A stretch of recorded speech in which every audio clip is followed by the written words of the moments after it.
새로운 시사 유튜브 컨텐츠를 찾아 헤매이는 청취자 여러분 반갑습니다. 듣도 보도 못한 방송 김준우의 공작소 첫 번째 시간입니다.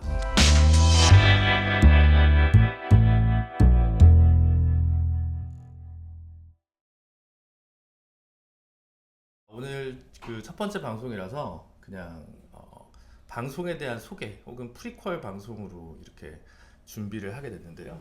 제가 정의당 당대표 시절 했던 이름을 그대로 따와서 공작실 말고 공작소라는 이름으로 방송을 하나 새로 런칭을 하게 됐습니다. 근데 이제 공작이라 하면 함께 공짜인데 함께 같이 방송을 할 사람이 필요할 것 같아서 사실은 김준우 김민아의 공작소다라고 이제 추진하고 싶은데 본인이 허락을 안 하셔서 옆에 계신 우리 이상한 부자 김민아 선생과 함께 이제 여러분을 한동안 좀 찾아뵈려고 합니다. 먼저 인사를 좀 부탁드릴까요, 김민아 씨? 안녕하십니까. 왜 이렇게 설명이 길어요? 뭘 그냥 하면 되지. 그렇죠. 네. 이 공작이 무슨 뜻이다 이거 뭐 국어사전도 아니고 뭐. 국어사전은 또 다른 공짜가 들어갈 수도 있으니까. 어쨌든 저는 그 방송을 꼭 김민아 님이랑 이제 한번 같이 만들고 싶었던 욕심이. 채널 이름은 김준우의 야망으로 하라고 했잖아요. 김준우의 야망. 네, 김준우의 야망. 김준우의 야망. 네. 야망은 무슨 뜻입니까? 네? 하여튼 뭐 그걸 가르쳐 줄 수는 없다. 야망은 있다. 야망은 있다. 야망이 뭔지는 가르쳐 주진 않는다. 방송 제목이 바뀌었습니다. 김준우의 야망. 저는 김민아의 봉인 해제 이런 것도 괜찮을 것 같은데. 봉인이 어디 있어요 지금? 방송 나가시면서 하고 싶은 말 다 못하고 그냥 묻는 말에 답하면서 좀 답답하시지 않으셨나요? 아니 그 생각이 없어요 기본적으로. 생각이 다 없어져서. 네, 생각이 없다. 김민아의 생각을 복구시키는 방송을 만들도록 하겠습니다. 그래서 저는 진짜로 예전부터 유튜브를 좀 하고 싶은 마음 반과 할 수 없다 마음 반이 있었는데, 하고 싶은 마음 뭐였냐면, 저도 이제 패널 생활을 한 4, 5년간 해보니까 어쨌든 기본적으로 우리가 발제권이 되게 제한적이고 물어보는 질문에 대한 답변 혹은 답정너 패널일 때도 많잖아요. 자, 화를 내주세요 막 이렇게 하는 경우가 되게 많아서 진지한 평론이 갈수록 사라지고 이제 막 그러다 보니까 좀 하고 싶은 말들 생각하는 게 많은 사람들이 좀 모여가지고 이야기를 그냥 수더분하게 좀 하면 좋겠다, 그런 방송 하나쯤 있었으면 좋겠다는 생각을 가지고 있었거든요. 그러면은 이제 근데 안 보죠. 그렇죠, 안 보죠. 네. 그렇기 때문에 하기 싫은 마음 반이 있었던 건데. 그러니까 안 보고 네. 특히 이제 지금 김준우가 하기 때문에 안 본다. 진보적인 시청자층을 겨냥한 거 아닙니까? 그런가요? 근데 저 진보적인 시청자층의 특징이 있어요. 이거 하다 보니까 예를 들면은 이 일반적인 거대 양당의 이 특화되어 있는 시청자층은 뭐 어쨌든 간에 그날의 약간 데일리 이슈를 그래도 따라갑니다. 그렇죠. 그래서 그날의 데일리 이슈를 물론 봐요. 자기들의 시각에 맞춰줘야 되고 또 그들도 그들 나름의 편향된 이슈가 있긴 하지만 대충 굴러가요 매일매일이. 그쵸. 근데 진보적인 유권자층은 되게 까다로워. 자기가 좋아하는 얘기, 그쵸. 자기가 좋아하는 주제, 자기가 좋아하는 아젠다를 따라가기 때문에 그게 아니면 안 보죠 아예. 그렇죠. 그렇게 아니면 관심도가 좀 떨어지는 측면들이 있어서 그게 사실 진보 이 시청자층을 겨냥한 유튜브를 만드는 데는 어려움이죠. 조금의 어려움이 있다. 그래서 김준우의 야망이 시작을 하기도 전에 상당한 어려움이 있다 지금. 그래서 저도 큰 야망은 없고 일단 야망은 있다. 근데 뭔지는 안 가르쳐 준다. 그래요. 네. 일단 그래서 한 100일 정도 해보려고요. 100일 정도 해보고 뭐 안 되면 또 접지 뭐. 크게 어려움 없이. 그래서 우리 카메라도 따로 안 사고 지금 이제 이거 큰일 날 뻔했다. 마이크는 샀습니다. 그러네요. 마이크를 근데 너무 좋은 걸로 산 거 아닐까요? 이거 꼭 해보고 싶었어. 이런 마이크. 이런 마이크. 마이크가 너무 좋은 것 같은데. 우리 미국 팟캐스트 유튜브 보니까 이런 식으로 이제 많이 하더라고요. 그래서 그거라도 좀 하나 해보자 컨셉을. 두 번째 컨셉이 오늘은 이제 생방이 아닙니다. 녹방이지만 그 낮술 컨셉으로 우리. 근데 술을 먹을 수 없으니까 PPL은 아닙니다. 그래서 무알콜 낮술 방송을 컨셉으로 잡았는데 술 끊으셨죠? 끊었죠, 저는 술을. 네. 무알콜은 무알콜. 근데 술을 끊은 이유가 통풍 때문에 끊은 거거든요. 통풍 때문에 끊었는데 통풍은 물론 이제 약간 말이 길어져요. 이렇게 알코올도 없어야 되는데 퓨린이 없어야 됩니다. 퓨린이 없어야 되는데 무알코올 맥주라는 맥주들에 사실 퓨린이 있는 경우들이 많이 있어요. 그래서 사실 제가 아는 국내에 있는 무알코올 맥주 중에 퓨린까지 없는 맥주는 하나밖에 없습니다. 아, 그렇습니까? 그럼 다음 주부터 그걸로 준비할게요. 뭔지 알려주세요. PPL이 아니니까 상관없어. 네. 그리고 이거는 지금 완전 알코올이 제로도 아닌 것 같은데. 제로잖아. 0.0. 여기 보면은 비알코올이라고 돼 있지 않습니까? 비알코올. 0.0이라고 그래서 돼 있네. 알코올 1% 미만 함유라고 돼 있잖아요. 네. 그럼 표기는 제로라고 할 수 있는데 네. 완전히 0은 아닐 수도 있는 거예요. 그래요. 네. 오, 메가는 있구나, 메가. 근데 알코올은 여기 없는 것 같은데? 뭐를 이래요, 그래서. 잠만 쳐주시죠. 네? 잠만 쳐주시죠. 그 무슨 얘기예요, 그게? 그 컨셉인데 낮술이니까. 네, 근데 먹어도 돼요. 뭐. 네. 이거 하나 먹는다고 죽겠어요. 뭐. 그니까요. 그 매일매일 약을 먹고 있기 때문에 네. 네, 하나 정도는 먹어도 돼요. 약발이 잘 듣겠죠, 현대의학이.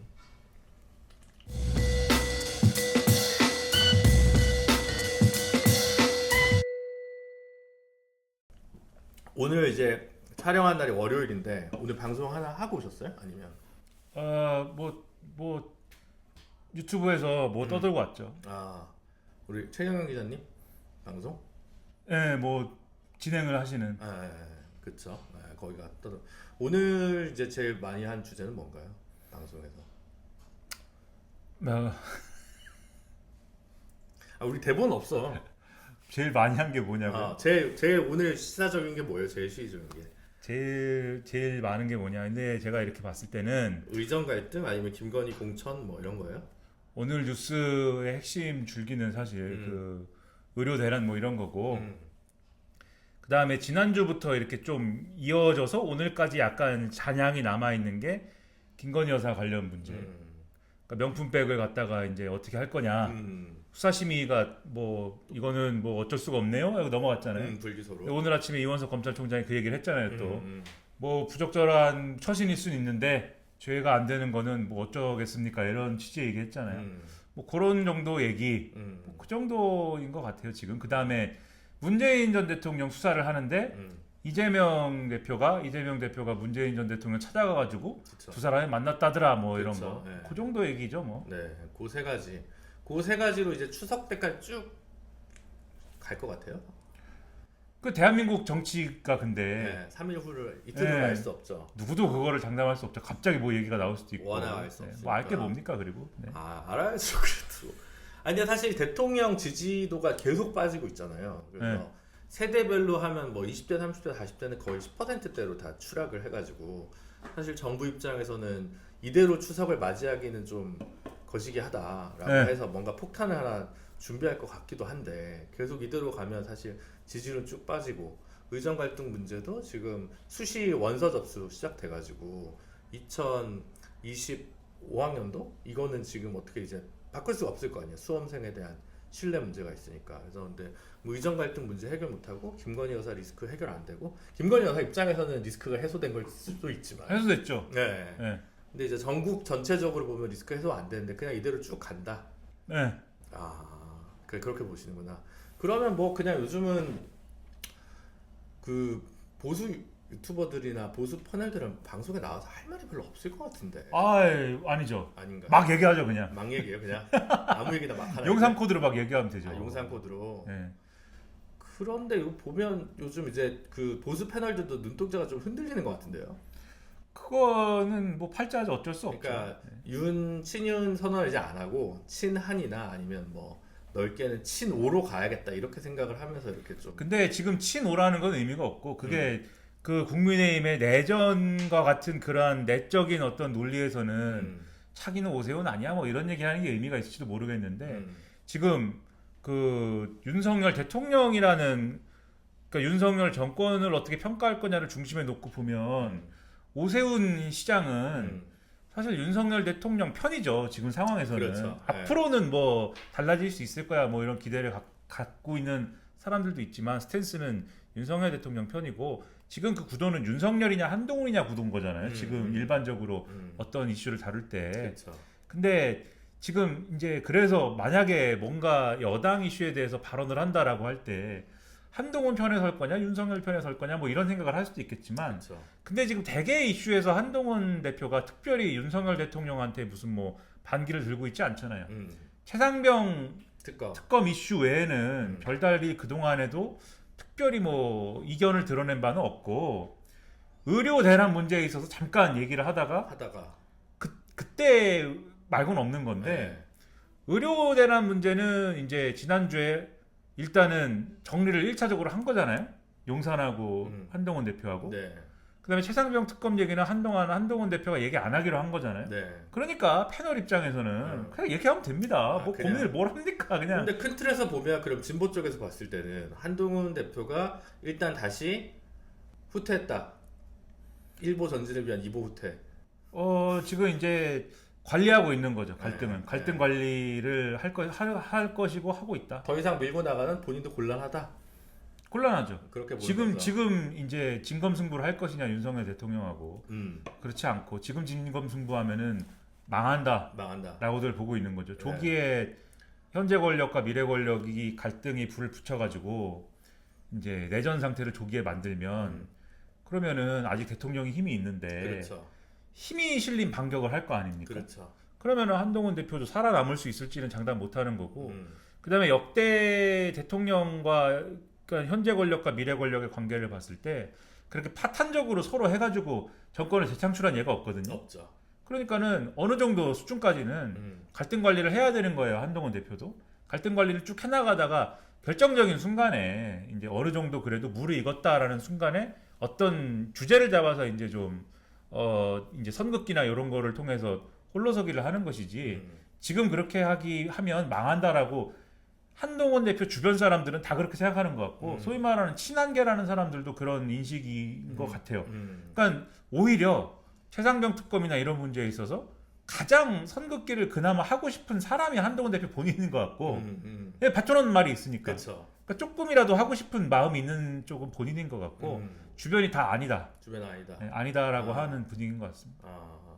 그래요. 보수도 사실 이번 추석 밥상에서 참 근데 깎아냈네요. 원래 명절에 모여서 정치 얘기 더 이상 안 한다 그러잖아요. 네.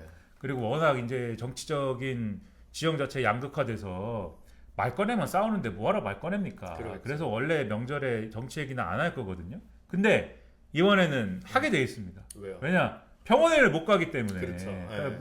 모여서 100% 병원 못 간 얘기를 합니다. 그렇죠. 모여가지고. 그렇죠. 할머니, 할아버지, 삼촌, 고모, 이모, 그다음에 뭐 사돈의 팔촌까지 모여서 나는 뭐 언제 갔어야 되는데 못 갔네. 나는 갔다. 근데 괜찮은 것 같다. 이렇게 얘기할 사람도 있을 거고 보수 중에. 그쵸. 왜냐면은 내 아는 의사가 있어가지고 전화를 했더니 네, 해주더라. 뭐 우리 이런 것부터 해가지고. 인요한 선생님이 전화 한 통화 해주셔가지고 뭐 이런 얘기하고 뭐 그런 얘기를 할 거예요. 100%. 그러면 그 얘기는 반드시 어디로 갑니까?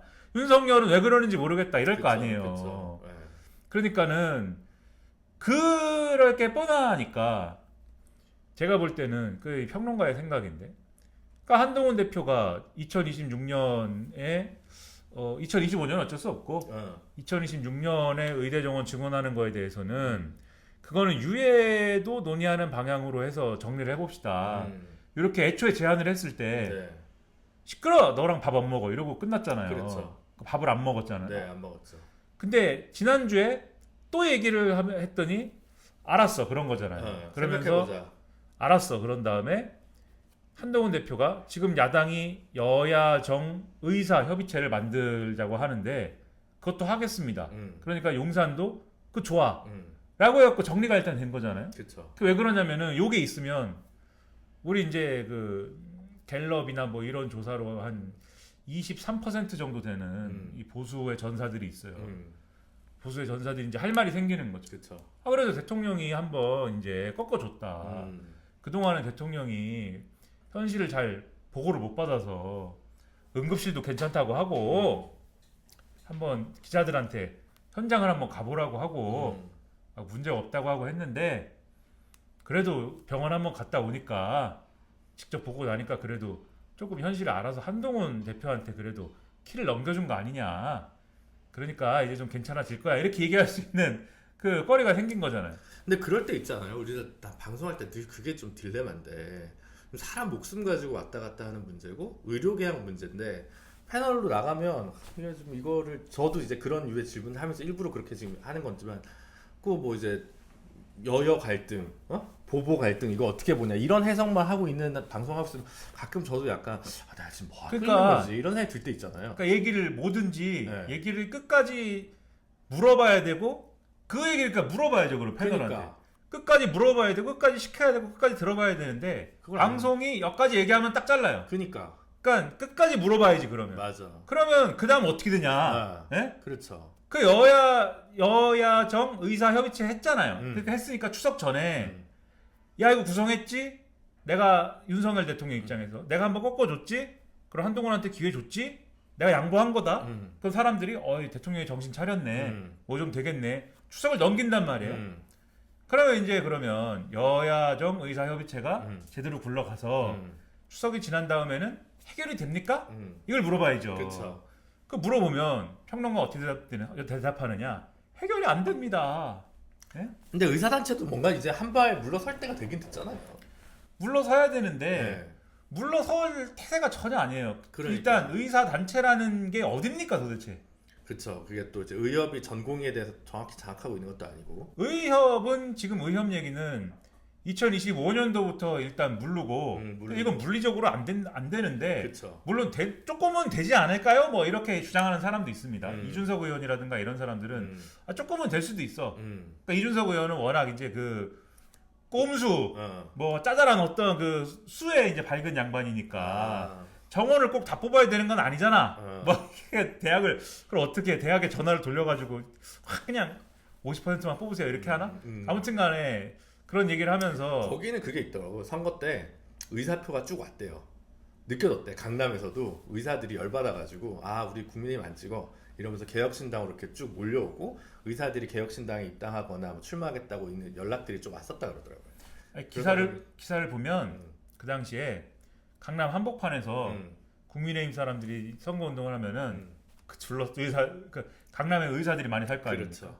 의사 내지는 의사 가족들이 둘러싸고 이럴 수가 있느냐? 그렇죠. 나는 이번에 확 조국 혁신당을 찍어버리겠다. 뭐 이렇게 주장한 사람도 있다. 그 기사에 나오고. 그다음에 개혁신당 같은 경우에 비례 1번이 소아과 의사인가 그랬잖아요. 그렇죠. 그러다 보니까 의협이나 이쪽에서 조직적으로 몰아줄까라고 하다가 그게 이제 뭐 조직적으로 몰아주는 수준까지는 안 됐는데 아무튼 뭐 그런 흐름이 있었죠. 그렇죠. 확실하게. 자기 지지층이라고 보는 거예요. 의사 그렇죠. 집단을. 그러니까 뭐 같은 수를 내자는 얘기도 있는데 제가 볼 때 물리적으로 어렵고 어렵죠. 의협이 지금 뭐라고 하느냐면 그거는 그래서 그것도 2025학년도는 그래서 없던 일로 하고 2026학년도도 지금 증원은 제로로 해야 된다. 왜냐면 지금 다 수업 안 받는다고 그러고 지금 뭐 의대생들이 유급돼 가지고. 그렇죠. 그러니까 걔네들을 다 가르치려면은 의협 입장에서 그러면 지금 당장 인프라가 없는데 내년에 그러면 그렇죠. 내년 할 수 없다. 증원 규모는 빵이어야 된다. 그러면은 진지하게 논의해 볼 수 있는 증원의 대상 연도 언제냐? 27년이다. 2027년이다. 이렇게 주장하고 있는 거예요. 그러면 국민의힘에서 뭐라 그러냐? 2027년은 윤석열 정권의 마지막 해고 대선을 치러야 됩니다. 그치. 되겠습니까 그게? 이런 구도예요. 그래서 의협하고는 지금 말이 안 통합니다. 아예. 그럼 나머지는 뭐냐? 나머지는 제각기 뭐 하는지 무슨 얘기인지를 모르겠고 전공의들은 떠나간 전공의들이 돌아오느냐가 핵심이잖아요. 그렇죠. 누워 있어요 또 누워 있고 다른 거 준비하고 막 이런단 말이에요 지금 다른 루트로 뭐 그리고 사실 의협이 대표성을 가지기가 좀 애매한 게 개원의들 중심이잖아요 또 그렇죠. 여기는. 그런데 지금 전공의랄지 그다음에 뭐 이 문제는 그렇죠. 대형 병원과 대학병원 이 문제잖아요 지금. 거기도 지금 적자 폭이 엄청나요. 그러니까 이게 안 맞는단 말이에요. 응급실 대란 이런 거에 대해서 의협이 사실은 큰 뭐 예를 들면 발언의 지분이 있나요 사실? 그러니까 이게 그래서 잘 안 맞으니까 누가 와서 여야정 의사협의체에 누가 와서 무슨 얘기를 해야 되는지도 사실 애매합니다. 애매하죠. 그래서 제 생각에 너무 비관적으로 보는지 모르겠으나 여야정 의사협의체라는 요 논의기구 자체가 잘 논의가 이루어지기는 쉽지 않은 구조이나 그러나 오늘 언론에서 그럼에도 의사단체를 어쨌든 끌어올려면 두 가지 정도는 고려를 해봐라. 첫째, 대통령이 사과를 한번 해봐라 그러면. 그러니까 뭐라도 해봐. 그치. 사과를 한번 해봐. 대통령이. 좀 무리했다. 내가 좀 잘못 생각했던 것 같아. 내가 2,000명에 꽂혔었는데 그건 뭐 미안합니다. 네, 뭐 이런 모드로 가든가 아니면 의사들이 이제 지금 보건복지부를 미워하고 또 보건복지부가 잘못한 것들이 있잖아요. 그렇죠. 대책이랍시고 한 게 뭐 하나도 뭐 제대로 된 게 없지 않습니까? 군의관들을 응급실로 보냈는데 군의관들이 뭐 할 수 있는 것도 없고 응급의학이 전공도 아닌 사람도 보내고 더군다나 그 병원에서 또 응급실에서 역할을 하려면 그 병원의 응급실 체계가 또 나름대로는 학습이 되고 익숙해야 되는데 그렇지도 않은 상황에서 딱 와갖고 앉아있으면 병원에서 뭘 가라고 그랬다는 거잖아요. 걸리적거리니까 가시라고 그냥. 그래서 막 부대로 복귀하고 이랬더니 또 징계한다고 그러고 그랬다가 징계한다고 한 것은 잘못 얘기했습니다 이러고 기사 따라가기도 힘들던데 그래도 우리 미나님은 엉망진창이고 그리고 보건복지부 차관이라는 분은 또 응급실을 그럼 어떻게 합니까 그랬더니 경증 환자들이 평소에 응급실에 많이 가는 게 문제였습니다. 박민수 차관이 그런 망언을 했죠. 그렇게 얘기하면서 내가 응급실에 가도 되나요라고 물어볼 정도면 경증입니다. 말도 안 되네. 뭐 이렇게 얘기를 하고 뭐 이러니까 그러면은 차관이든지 장관이든지 일단 내리고 시작하자. 이런 얘기를 언론은 합니다. 또 국민의힘 내에서도 장관이나 차관을 일단 내립시다. 지난주에 막 들고 일어났어요. 그렇죠. 네. 더 이상 안 더 되겠다. 이상 안 된다. 우리가 추석 앞두고 이걸로 더 이상 안 된다. 막 들고 일어났는데 용산의 입장은 1. 사과할 일은 없다. 사과 안 한다. 우린 과학적이다. 사과할 일은 아니다. 2. 인사 지금 이것은 의료 대란이 아니고 의료 개혁이다. 의료 개혁을 하는 와중에 그러니까 싸움의 와중에 장수를 바꾸지 않는다. 의료 개혁을 하는 와중에 인사는 어불성설이다. 안 바꾼다. 그러면 이것도 없고. 네, 그러면은 성과를 내기가 아주 어려운 구조다. 갑갑하네요. 그러면 추석이 지나도 지금 상황은 계속 갈 가능성이 뭐 60% 70% 이상이다. 그러면 이 정권의 생각은 뭘까? 그럼 제 생각에는 그러면 결국 여야정 의사협의체를 만들었다라는 걸로 공을 넘긴 거잖아요. 여야정 의사들에게 공을 넘겼는데 거기서도 해결책이 안 나온 겁니다. 추석 지나면 이제 추석이 지나고도 조금 그래도 뭐 이렇게 좀 만지작 해야겠죠. 그 협의체가. 그렇죠. 10월 되고 이제 이래도 뭐 결론이 안 날 거 아니에요. 그럼 막 안 되네 뭐 이럴 거 아니에요. 그러면 용산은 이렇게 하는 거죠. 커봐. 의사가 나쁜 거야. 커봐. 의사가 나빠서 안 된다니까. 이러고 역시 의료 개혁이야. 이렇게 가는 거예요. 그러면 그동안 이제 환장 하는 건 누구다? 우리다. 그렇죠. 예? 제가 눈이 안 좋아가지고 눈이 노안이 오고 참. 저도 노안인데. 다초점 쓰라고. 노안은 안경원에서 꼬시던데요. 노안은 어쩔 수 없는 거 아닙니까? 네. 근데 노안의 서름이라는 거는 제가 이제 근시도 있고 난시도 있고 이런데 그렇죠. 노안이라는 거는 또 이거를 수정체 조절력에 약화하지 않습니까? 근데 평소에 저의 이제 눈의 이 수정체가 난시를 어떻게든 하여튼 근시 뭐 하여튼 가까이 보고 뭐 이런 거 모든 것에 대해서 이 수정체가 이렇게 뭔가의 근육의 힘으로 조절을 해가면서 그래도 어떻게든 커버를 해온 거예요. 근데 노안이 오니까 점점 얘가 힘이 풀려가지고 이렇게 꾹꾹 잡고 있다가 저녁 때 되면 모르겠다 이렇게 놔버리죠. 힘을 놔버리는 거라서 모든 게 여기가 이쪽 눈이 모든 게 고장이 나서 가까이도 안 보이고 막 두 개로 보이고 막 안경을 써도 이상하고 안 써도 이상하고 막 안경을 썼다가 벗어도 이상하고 막 난리가 나요. 그러면 이 병원에 안경점에 가도 해결이 안 되고 동네 안과에 갔더니 당신은 문제가 없다고 그러고 당신이 이상하다고 생각하면 큰 병원에 가봐라 막 이래요. 그래서 큰 병원에 가려고 예약을 했는데 8월 초에 저 병원 예약하려고 그랬더니 11월에 오라는 거예요. 그러니까 그런 식이잖아요. 저는 근데 아무튼 아직 젊지 않습니까? 네. 그러니까 8월에 진료 받아야 된다고 생각했지만 11월에 가도 돼요 사실. 근데 고령이신 분들의 경우에는 그쵸. 8월에 진료 받아야 되는데 11월에 오라고 그러면은 그건 말이 안 되지 않습니까? 그거는 어떡하자는 거예요. 이 상태로 그냥 가겠다. 무슨 고집이에요 그게? 그러니까 어떡하죠? 그게 말도 안 된다 그러니까. 근데 사실 우리도 그래서 뭔가 좀 중재안이나 대안 같은 거를 뭔가를 좀 내야 될 것 같다는 생각이 들 때도 있더라고요. 그러니까 여기서 우리라는 게 뭐 보수가 아닌 사람들. 그러니까 지금 이제 의사도 잘못했다. 뭐 그 다음에 용산 잘못했다. 이거 다 아는데 사람이 죽어나가고 힘들어하니까 여기서 뭔가 적극적인 중재안이나 이런 것들을 뭐 명수를 제안해도 좋고 이럴 때도 되지 않았나라는 생각이 요즘 좀 많이 들더라고요. 부쩍. 근데 그런 움직임이 또 있는 것 같진 않아요. 다 적극적으로. 왜냐면 다 늦었기 때문이에요. 늦었다. 이게 뭡니까? 그쵸. 할 수가 없어요. 명수 얘기했잖아요. 음. 총선 때 나온 얘기잖아요. 이게 2,000명이. 네. 2,000명을 용산이 얘기하자마자 물론 그 전부터 2,000명은 어떨까 뭐 이런 얘기가 있었지만 1,000명은 어떨까? 1,000명 플러스 알파는 어떨까? 뭐 4년간 뭐 얼마 몇 명 어떨까? 뭐 이렇게 이래저래 얘기를 했지만 2,000명 딱 나오고 나서 의사들이 난리가 났을 거 아닙니까? 그러면 당장 보수 언론들이 어떻게 나오냐면 보수 언론들이 이거는 아닌 것 같은데요. 그쵸. 2,000명은 좀 아닌 것 같은데. 아닌 것 같은데. 그래서 근데 요거를 얘기를 해야 되잖아요. 근데 보수 언론이 우리가 기자인데 2,000명이 아닌 것 같습니다. 이렇게 얘기할 수는 없잖아요. 의사들 중에 명망 있는 사람들 또는 이 정권이 5년간 10,000명을 늘려야 되겠기에 1년간 2,000명씩 2,000명을 늘립니다. 이런 논리잖아요, 지금. 그래서 근데 그 보고서를 만든 사람들이 있어요. 5년간 한 10,000명은 늘려야 돼. 이 보고서를 만든 사람들 이런 분들을 막 모아가지고 인터뷰를 막 해요. 인터뷰를 막 하면 5년간 10,000명을 늘리자고 한 사람들도 그게 1년에 2,000명을 늘리자는 얘기는 아니었어. 그렇죠. 그렇게 얘기를 막 합니다. 네. 그리고 그런 얘기를 막 모아가지고 의료계 전문가라는 사람들한테 자 늘리지 말자는 거는 아니야 분명히 이거는 이제 어떻게든 이끌어낸 다음에 그렇죠.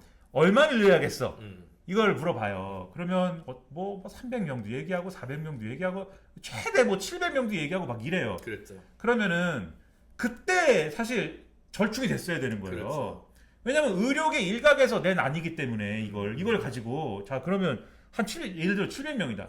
어떤 의대 교수님들이 700명이라 합디다. 그리고 이 정권이 10,000명이라고 그랬는데 5년간 10,000명이라고 그랬는데 그 얘기하던 사람들도 꼭 이게 1년에 2,000명은 아니라고 합디다. 그럼 요 정도 얘기 나왔는데 이거 한번 검토해 보시고 했으면은 막 반발이 있고 다들 이게 아니라고 하고 야당도 이거는 너무하지 않습니까라고 할 때 그때 예를 들면은 그게 시민사회가 됐든 아니면 여당이 됐든 여당이 총대를 매는 것은 물론 총선 때 총대 맸다가 또 혼났지만 그런 정세가 조성된 상황에서 용산이 알겠습니다. 그럼 이런 단위에서 논의를 해보죠라든지 이런 걸 내가지고 그때 조정이 됐어야 되는 거예요. 그러니까. 근데 그거는 안 돼. 2,000명은 우리가 과학적으로 계산해가지고 이거 무조건 해야 되는 결론 거야. 낸 거기 때문에 이거는 못 건드려. 다른 건 다 해줄 수 있는데 2,000명만은 절대 안 돼. 이러고서는 총선을 이미 치렀잖아요. 총선을 치르고 이미 지금 2,000명을 2025년도 증원에 대해서 건드릴 수 없는 상태가 돼버렸잖아요. 이게 그러니 수습이 안 되죠. 이게 그러니까 중재안을 만들 수도 없죠. 이거는 사실 그 녹색정의당이라고 있었는데 그 당에서도 협의체 만들자고 계속 촛불 집회하고 막 그랬거든요. 3, 4월에. 근데 그 대표가 누구였는지 참 대표가 좀 무능했죠. 네.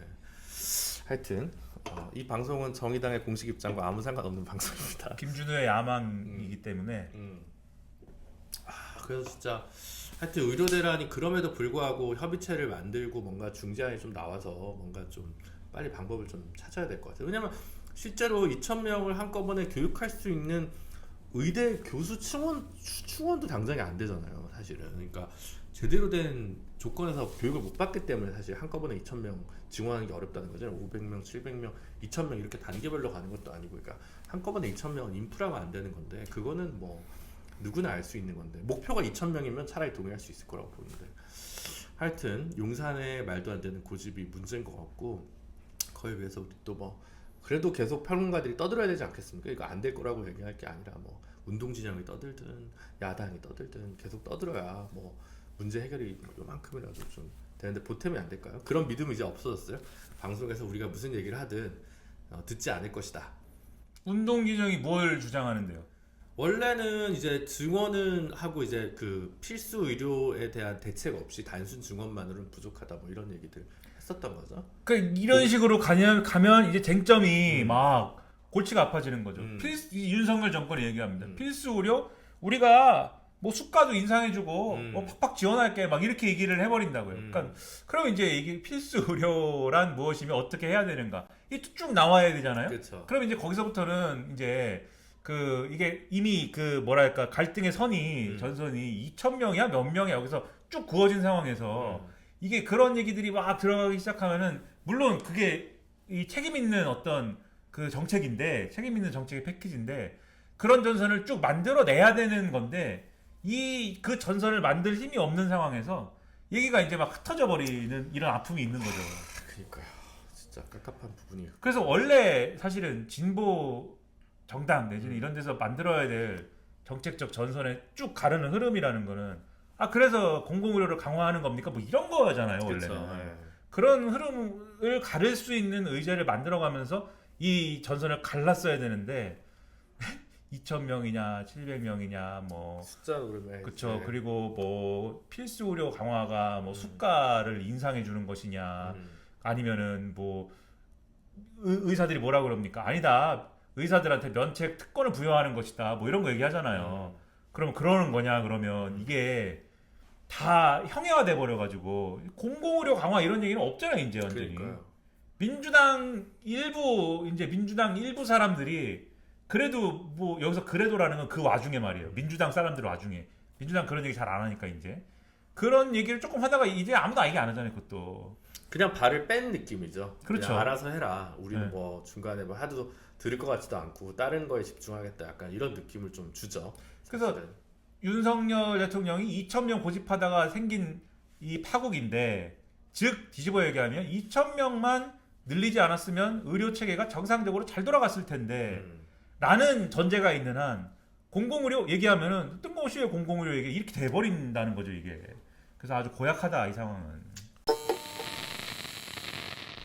그래요. 민주당 얘기 지금 나온 김에 좀 같이 해보죠. 민주당은 요즘 이제 엄청난 속도의 입법, 탄핵, 뭐 청문회에서 뭐 공격 일변대로 쭉 가잖아요. 사실은.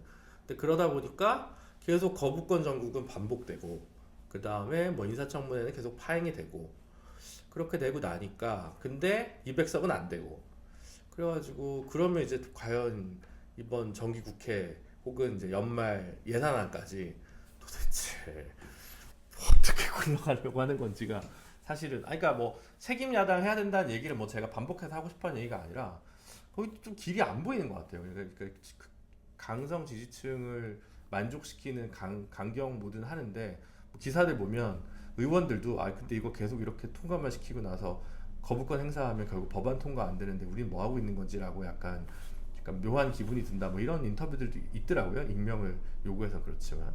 그래서 사실은 민주당도 뭐 강성 지지층에서는 지금 뭐 좋아할 만한 만족할 만한 행보를 하고 있을지 몰라도 사실 또 국민들 입장에서 보면 지금 저러고만 있어서는 안 될 문제 아닌가라는 얘기를 생각들을 또 많이 하시잖아요, 사실은.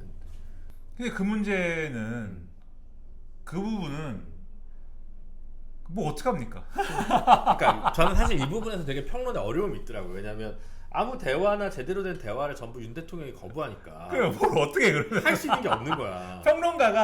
사실 평론가가 여기서 제일 이제 웃긴 게 평론가가 너무 웃긴 게 여기서 이런 쉽게 가는 방법은 민주당도 그렇게 밀어붙이지 말고 좀 토론을 하고 협치를 하고 내줄 거 내주고 그렇게 하시오. 근데 할 게 없어. 근데 그 상대한테 그럼 뭘 주면 해줍니까? 그쵸. 아니 그게 무슨 평론가가 그 설명을 할 수 있어야 되잖아요. 그러니까 해줄 게 없죠 지금. 그게 너무 웃긴 것 같고 네. 윤석열 대통령 거부권 행사할 때 보세요. 자기들이 한우산업지원법은 거부권을 왜 행사하는 거예요, 그걸? 아니 그러니까 이게 말이 안 되잖아요. 그러니까 평론가도 민주당에 대해서 왜냐하면 윤석열 정권 비판을 하고 국민의힘을 비난을 했으니까 네. 민주당에 대해서도 무슨 얘기를 하고 싶어요. 그쵸. 그게 인지상정입니다.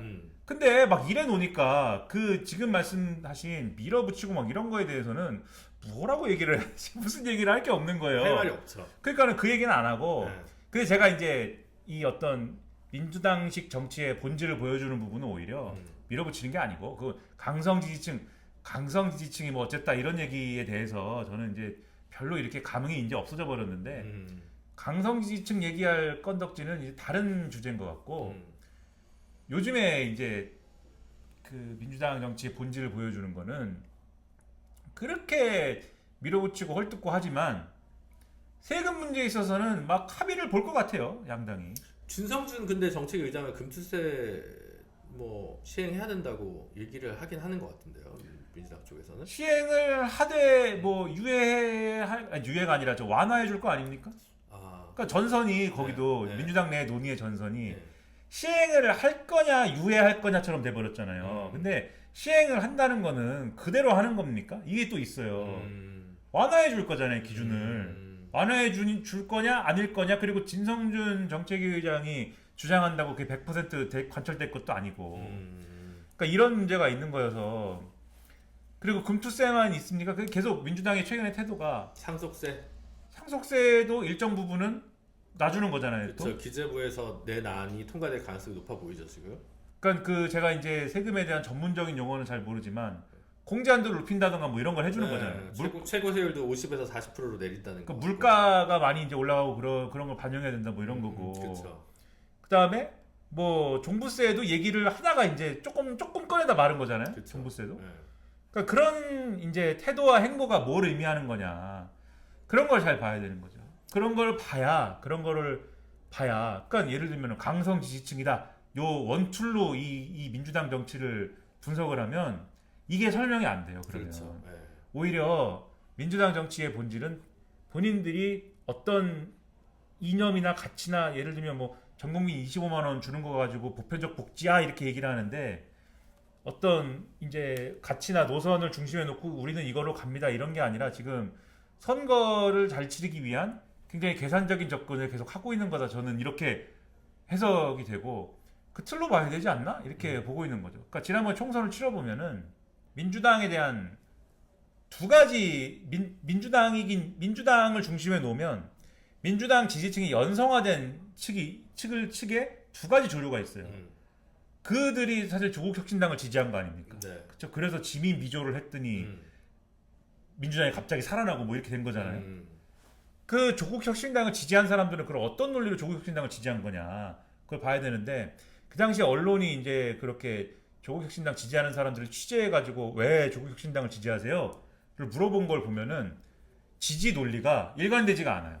그거에 주목할 필요가 있어요. 그래서 어떤 사람들은 민주당이 윤석열 대통령을 더 세게 혼내줘야 되는데 강하게 혼내줘야 되는데 강하지 않다. 너무 지난번 총선에서 180석 몰아줬더니 말이야 아무것도 못하고 말이야 너무 설렁설렁해갖고 안 되겠어.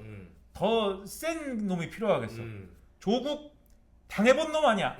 윤석열에게 당해본 놈 조국이 복수한다. 그러니까 조국을 한번 밀어줘야 돼. 뭐 이런 정서가 있죠. 한쪽에 있고 또 한쪽은 이 언론 표현으로 저는 인정하지 않습니다.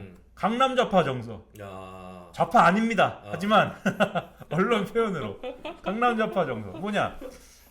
하여튼 진보는 진보인데 진보이고 싶은데 좀 부자인 진보이고 싶다. 그래서 이 종부세라든지 이런 거는 내가 집 하나 가진 거밖에 없는데 억울하다. 그 문재인 정권이 부동산 가격 올려줘갖고 너무 폭탄 맞은 거 아니냐.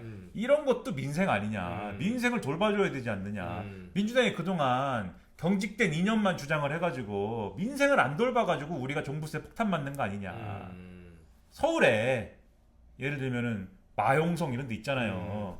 이런데 그런 데서 그런 요구가 있는 거죠. 그러니까 사실 근데 두 개가 물론 어떻게 이 얘기를 잘 끼워 맞추면은 양립 가능한 요구기도 하지만 우리가 일반적인 어떤 틀로 봤을 때는 그게 양립이 되나 이런 의문이 있잖아요. 근데 올캐치 파티니까 그냥 이것도 하고 저것도 하고 다 장바구니에 넣어두는 거 아니에요, 민주당 입장에서는 이제는. 근데 이제 기존에 우리가 그냥 흔히 생각하는 이 어떤 2D의 1차원적인 그러니까 2D 이 평면적인 어떤 이념의 지형으로 보면 윤석열 정권 우파고 윤석열 정권 우파니까 부자 감세 정당인데 부자 감세를 요구하는 그 사실상 부자 감세 요구한 거잖아요 지금 종부세를 깎아달라 이런 게 부자 감세를 요구하는 민주당의 연성 지지층하고 그 우파인 윤석열로 혼내줘야겠다고 생각하는 민주당의 연성 지지층이 조국혁신당에서 만나가지고 수도권에 예를 들면 강남 일부하고 호남에 윤석열 혼내줘야 된다고 생각하는 호남 지역의 이 지역의 일부하고 조국혁신당이 지지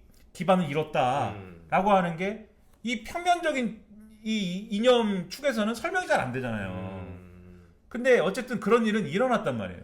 그러니까 우리가 현실 정치가 그러니까는 평면의 이 그래프가 아니라는 거죠. 그렇죠. 그러니까 이 3D인 거지 이게 아닌데 아무튼 그런 일이 일어났기 때문에 그럼 민주당 입장에서는 앞으로 선거를 잘 해나가려면은 양쪽을 다 어쨌든 가져와야 됩니다. 그러니까 지금 이 민주당을 지지할 확률이 없는 국민의힘 지지층을 뺏어오고 이런 건 안 되는 거잖아요. 국민의힘 지지층은 무당층으로 갈지언정 절대 이재명의 민주당 지지 안 할 거 아닙니까? 그쵸? 절대로. 그러니까 연성화된 민주당 지지층, 즉 조국혁신당으로 갔거나 뭐 이런 층을 갖고 와야 되는데 그러려면은 뭘 해야 됩니까? 지금 돌리면 첫째, 윤석열을 더 세게 혼내줘야 되죠? 그럼 뭐 해야 돼요? 탄핵, 뭐 청문회, 뭐 이런 거, 뭐 계엄령을 하지 않을까요? 뭐 이런 거, 이런 걸로 가야 되는 거예요. 그래서 아주 세게 혼내주는 거를 하고, 그 다음에 뭐 해야 됩니까? 두 번째, 세금 깎아주는 얘기를 막 우리도 고민하고 있어요. 이런 걸 해야 되는 거죠.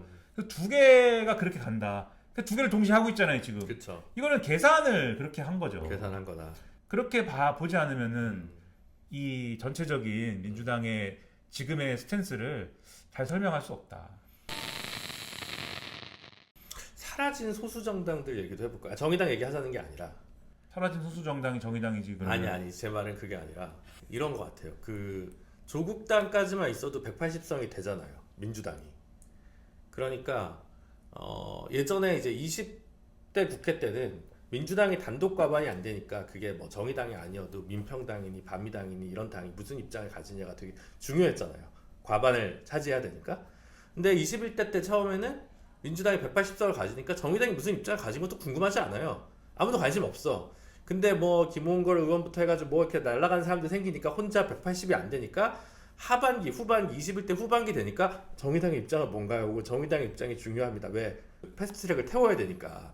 그때만 중요했거든요. 그러니까 정의당이 똑같이 6석이었는데 원내 구성에 따라 6석의 가치가 달라졌는데 지금은 조국당이랑 민주당만 합쳐도 180을 이렇게 넣고 넘어가니까 개혁신당이 됐든 지금 원내로 다시 밀린 새로운 미래가 됐든 그 다음에 뭐 저기 뭐 다른 뭐 소수 정당들 1인 정당들이 됐거나 진보당이 됐든의 입장을 국민들이나 기자들이 궁금해할 이유가 없는 것 같아요.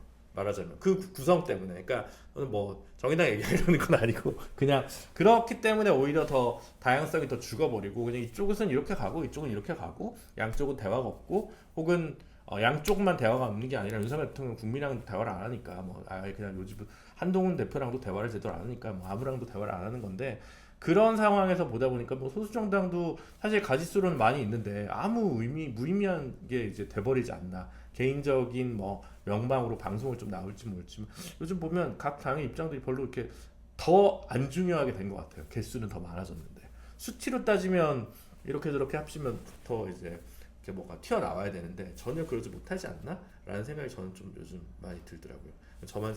제 생각인가요? 아니 실제로 그렇죠. 네. 아무 의미가 없죠 지금. 그러니까 유일하게 지금 그래도 그 소수 정당 중에 의미가 있는 듯이 다뤄지는 게 개혁신당이죠. 나머지는 의미가 없죠. 그것도 이제 뭐 그 당 대표와 원내 대표의 개인 인지도로 그냥 방송에 그게 있기 때문에 출연하는 근데 거죠. 그거는 뭐냐면 그러니까 한국 정치가 이 소수 정당들의 쓰임새를 뭘로 받느냐가 여기서 다 드러나는 거예요.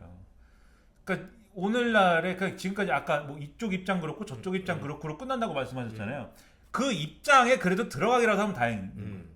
근데 그건 무슨 얘기냐면은 뭐가 옛날 얘기하면은 그것도 뭐 옛날 얘기나 해서 미안한 얘기지만 민주노동당 뭐 이런 거 할 때는 이쪽 입장이 있고 저쪽 입장이 있는데 그때는 뭐 의석수도 의석수지만 뭔가 진보라는 녀석들의 입장은 있긴 있겠지 이런 게 있었어요. 그렇지 않습니까?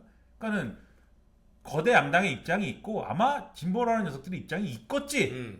그게 있었어요. 그런 전제가 있었다고요. 근데 지금은 뭐냐면 전 정권 때부터 뭐냐면 거대 양당의 입장이 있고 정의당은 기본 민주당 유사 입장이겠지.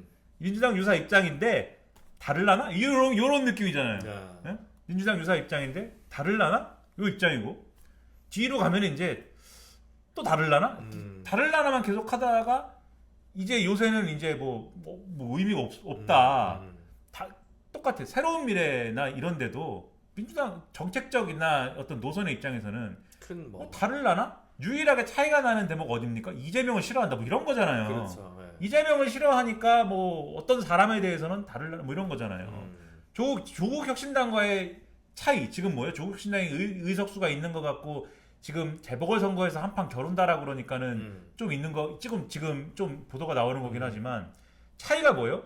대선에 이재명이 가는 거냐 조국이 가는 거야 뭐 이거잖아요 지금. 그렇죠. 조국 대표는 못 갈 것 같지만 그런 얘기가 있으니까는 좀 다뤄주는 거지. 조국 대표가 없어지면 그리고 조국혁신당이 뭐 재보궐이든 지방선거든 유의미한 성과가 없으면 뭐 나머지 정당들이랑 똑같아질걸요 아마. 그렇지 않겠어요? 그러니까 한국 정치가 이런 소수 정당을 어떻게 소비하고 있느냐가 여기서 다 드러나는 거죠. 어떤 종류의 양당 체제의 하나의 뭐 이 부속으로 평가를 하는 걸로 끝나기 때문에 이런 현상이 벌어지는 거지. 그나마 정책적으로 뭔가 독립된 입장이 있을 거야 라고라도 알아주면 그게 다행인 그런 세상이었다. 그거를 우리가 그 150석 뭐 간당간당 할 때 우리가 몇 석이 있으니까 그거를 넘길 수 있으면 캐스팅 보트고 그러면 여기서 우리가 독자적인 무슨 뭐 공간을 만들어낼 수 있어. 그거 제가 볼 때는 50% 이상 착각입니다. 저는 너무 재밌는데. 뭐가요? 김민아 선생님께서 이렇게 길게 사자우를 토하는 거를. 사자우를 토해요? 사자우를 토하는 거죠 지금 이 정도면. 사자우는 아니고 그냥 멋대로 얘기를. 그래요? 거의 아무렇게나. 진짜 방송 제목을 김민아의 봉인 해제라고 해도 될 것 같다니까. 김준우의 야망. 네, 알겠습니다. 제목은 차차 정하는 걸로 하고. 저 사실은 요즘 제가 8월달에 제가 방송 몇 개인 줄 아세요?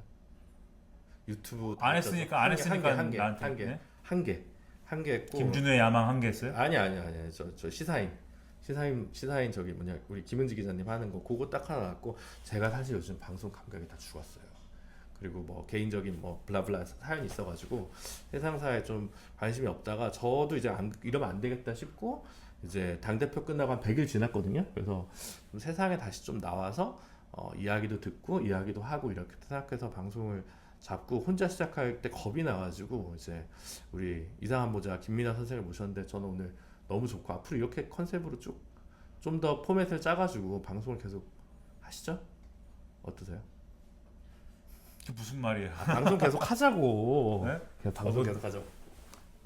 시간 좀 내주시죠. 그걸 왜 지금 여기서 왜 물어보는 거야? 우리 이제 예고편 방송이니까 오늘 같은 경우에 앞으로 이제 이게 어떻게 간다 이렇게 좀 청취자분들한테 기대감을 줘야 될 거 아니에요. 오라면 오고 가라면 가는 사람인데. 알겠습니다. 하여튼 제가 포맷을 어떻게 할지 모르겠는데 오늘은 그냥 한번 합을 간만에 맞춰. 끝난 거예요 이제? 1시간 이상 하면 지겨워하잖아요 요즘. 1시간 했어요 지금? 1시간 다 돼가. 그래서 하는 거죠. 그렇게 해서 그냥, 근데 저는 계속 듣기만 해도 되게 좋아가지고 쭉 정리가 되는 기분이어서 좋았는데 어쨌든 그렇습니다. 이런 방송을 좀 해야 되지 않을까 싶었거든요. 그러니까 이거 브리핑하면 브리핑에서 한 번 물어보고 그 다음 거 넘어가고 이런 거 말고 조금 더 한 발 더 들어가고 한 발 더 들어가는 좀 그런 그 큰 그림, 김민아의 큰 눈? 큰 시야. 눈은 자꾸 지금 안검하수가 와가지고 알았어. 수술을 해야 되나? 안검하수 때문에 눈이 문제가 네. 생겼나? 그런 고민하고 방송을 있어요. 한번 같이 조금씩 만들어 가 봤으면 좋겠다는 생각. 안검하수도 예약 잡으려면은. 그래요? 예? 근데 저기 그 큰 병원도 진료 하던데. 아니 하는데 네. 밀려 있는지 막 늦게 잡아준다니까요. 너무 큰 병원을 간 거 아니에요? 너무 큰 병원? 그런가? 약간 중간급, 제가 방송 끝나고 얘기했는데 약간 중간급 큰 병원에 가면 좀 자리가 좀 있어요. 그래요? 예. 근데 5대 병원, 막 4대 병원 이런 데 가면 이제 거기서 문제가 아니 생기는 빅5는 아니에요. 그래요? 네. 그 밑에는 조금 괜찮던데. 예. 어쨌든 그런 생활의 지혜가 필요하다라는 얘기를 드리고요. 저희가 지금 생각에 일단 최소한 일주일에 한 2번 정도는 방송을 하려고 하고요. 처음에 지금 조금 포맷을 여러 가지 고민을 좀 하고 있습니다. 그래서 어떤 류의 방송들을 했으면 좋겠는지 좀 많지는 않겠지만 저를 애정하시는 분들께서 댓글, 그리고 김민아 선생님을 좋아하시는 분들께서 댓글을 좀 달아주세요. 오늘은 그냥 자유롭게. 그거를 꼭 써달라고 하세요. 뭐 김준우는 어떤 야망을 가졌으면 좋겠는지, 어떤 야망이었으면 좋겠다. 네, 김준우가 어떤 야망을 가졌으면 좋겠는지, 아니면 유튜브 스타인지, 뭐 공중파 진행자인지, 아니면 출마인지, 뭐 대통령인지, 뭐 이런 거를. 하여튼 자유롭게 적어주시고, 저희가 차차 저기 포맷을 좀 갖춰 나가면 추석 이후에 조만간 생방 체제로 좀 전환을 할 고민을 가지고 있습니다. 그래서 그렇게 좀 하시고, 오늘은 홍보차 이렇게 찍었고요. 방송 제목이 김준의 야망. 김준의 야망. 김준의 야망으로 바뀌었습니다. 아니 우리 디자이너가 김준의 공작소를 해가지고 이제 다 그거랑 관계없이 김준의 야망. 네. 그 김준의 야망이 좋은지 김준의 공작소가 좋은지도 댓글로 좀 남겨주시면 부탁드리겠습니다. 그래서 제가 어쨌거나 아무 근본 없이 시작하게 된 방송, 이게 사실은 저희 법인 사무실이거든요. 스튜디오를 따로 빌린 것도 아니고 그렇게 됐는데 앞으로 좀 애정을 갖고 그 다음 새로운 컨텐츠 혹은 좀 더 깊이 있는 컨텐츠에 관심 있으신 청취자분들의 많은 구독, 좋아요, 알림 설정을 부탁드리도록 하겠습니다. 네. 김준의 공작소는 너무 90년대 학번 느낌이에요. 네. 그러면 2000년대 학번이신 이상한 부자님께서 김준의 야망.